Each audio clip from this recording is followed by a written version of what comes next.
everyone, so I'm back from Lesotho. It was a very interesting experience and I was so excited about Lesotho. I met so many people and my team, unfortunately, it was a boring team. Oh my, boring you mean? I doubt whether we were boring. It was fantastic. The journey was marvelous. Hi guys, how are you? I spent a wonderful time in Maseru, Lesotho.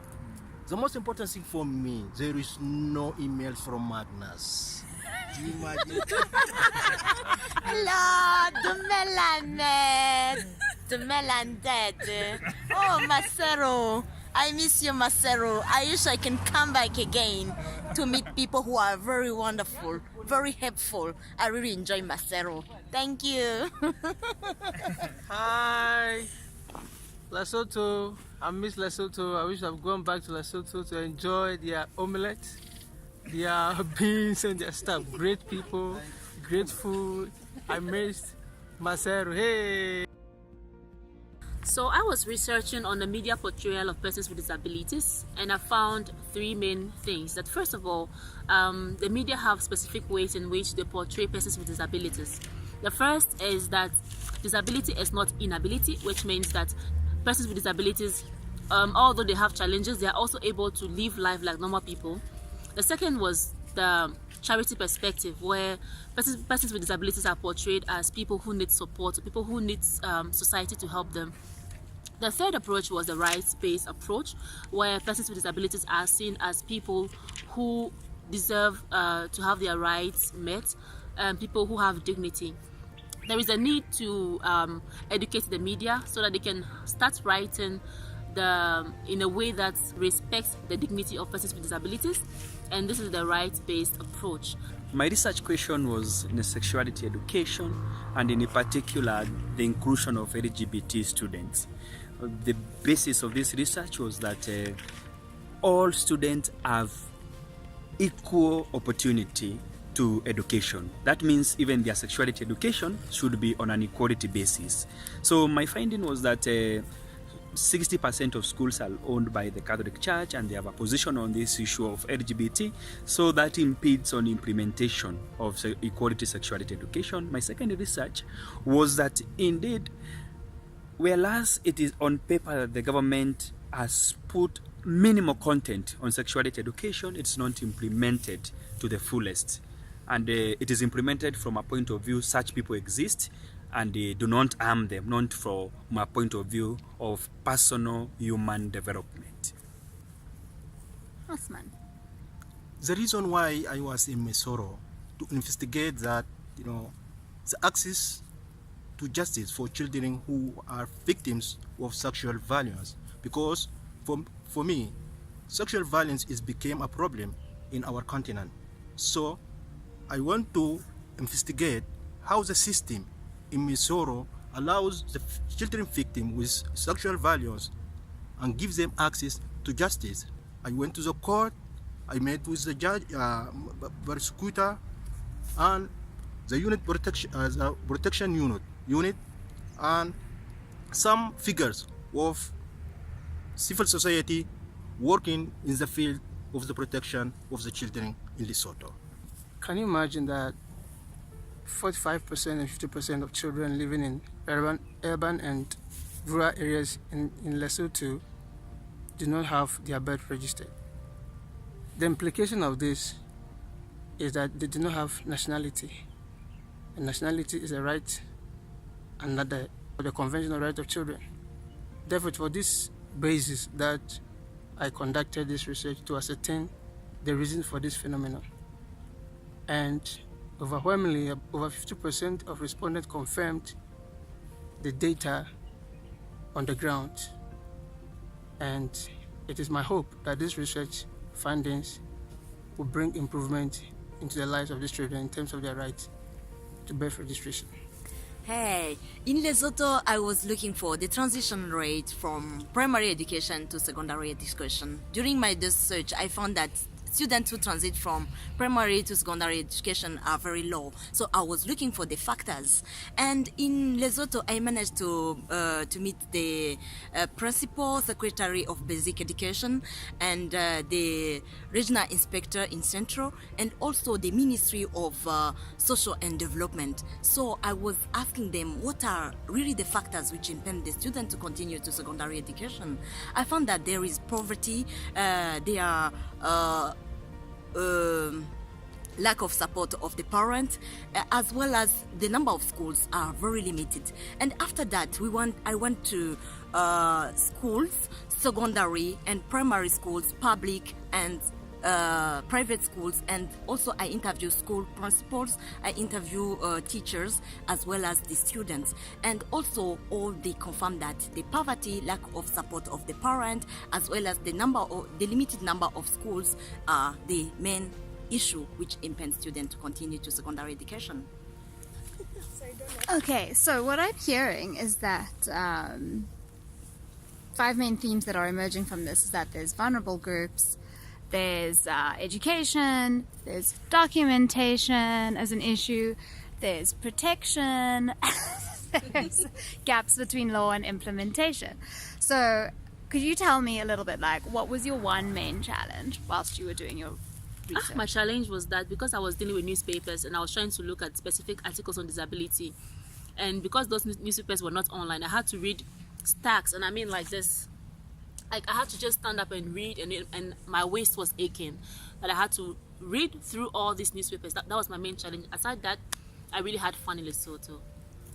My main challenge was the conservative nature of the people of Lesotho. They were quite conservative on a sensitive topic, but important one.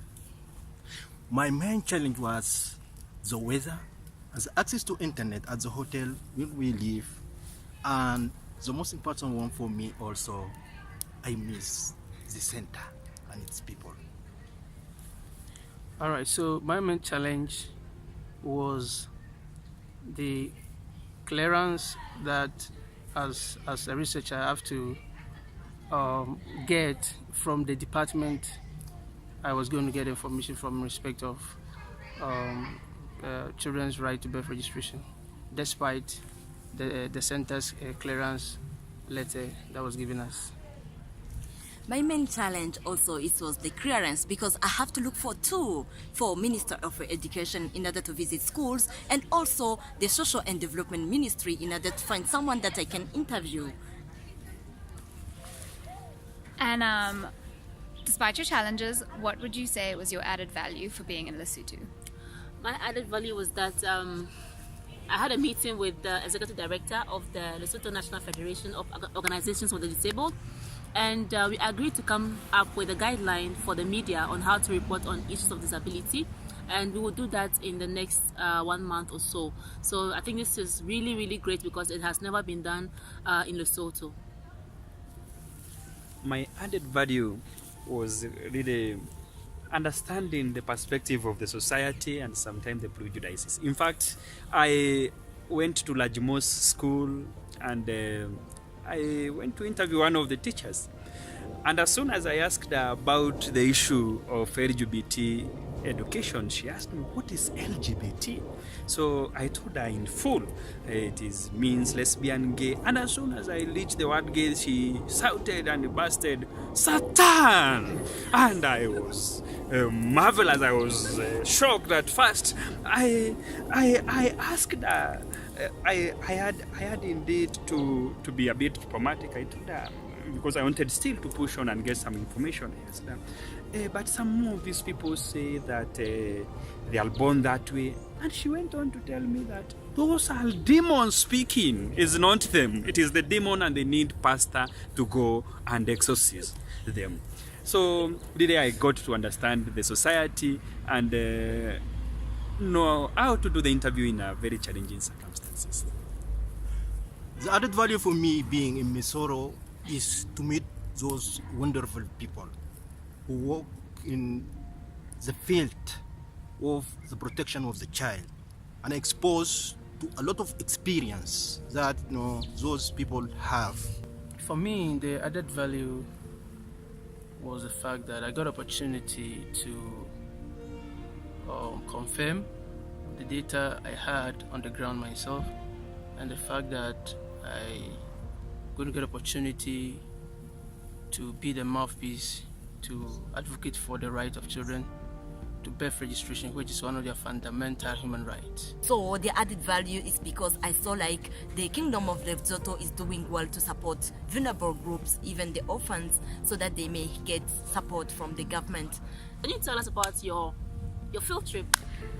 Okay, sure, fine. Give me I'll the tell you what camera. happened.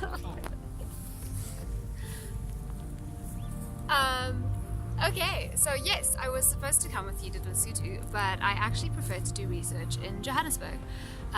This is mainly because I think Joburg is a really fascinating city, and it has so many different stories of many different people from all around the continent living and working and trying to survive in that city.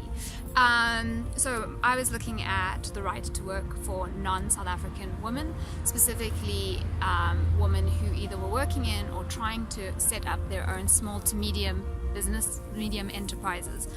So basically, if you want to own your own shop or like have a little cafe or restaurant or a hair salon, that's basically the kind, and mainly that's more like an informal, unregulated sector. So that's what I was interested in. My main findings were that although the law is there in theory and the right to work does exist for these women, a lot of these women are completely uninformed. They don't really understand the system. Also, the fact that the South African system is not really giving refugee status to people and is continually putting women on, or people onto asylum, like they are asylum seekers, but that permit basically is temporary and they have to renew it every 3 or 6 or 9 months, and then that puts them in a very precarious situation. So basically from one day to the next, if you don't manage to make it up to Pretoria on the day that you're meant to renew your asylum, you basically become illegal from one day to the next, and that puts a lot of women in very precarious situations. The main challenge was a lot of things were happening that week. There were a lot of service delivery protests, so I had to a lot of people cancelled meetings with me because areas were locked down because of protests. You spend a lot of time commuting around Johannesburg to meet different people for the interviews, and even just trying to find the women, although I narrowed it down to 2 areas in Joburg, still spent a lot of time either in the car or walking around trying to meet all the different people for interviews, so that took a lot more time than I anticipated. I also think that my thematics are very similar to the ones that you had for Lesotho, which is vulnerable groups, gaps between law and implementation, documentation, and protection. Those are a lot of key themes that also emerged with mine. And in terms, I wouldn't say it was education, but access to information. These women are lacking knowledge about what their rights actually are and how they can better live by them. And added value, there's just a lot of stories that you don't hear and that you don't know about if you don't actually go and meet these women and actually engage with them, because you can learn a lot from experts and from all the legal scholars working in that field, but you don't necessarily hear the stories from the women themselves. So would you all want to go back to Lesotho? Yeah! I like that!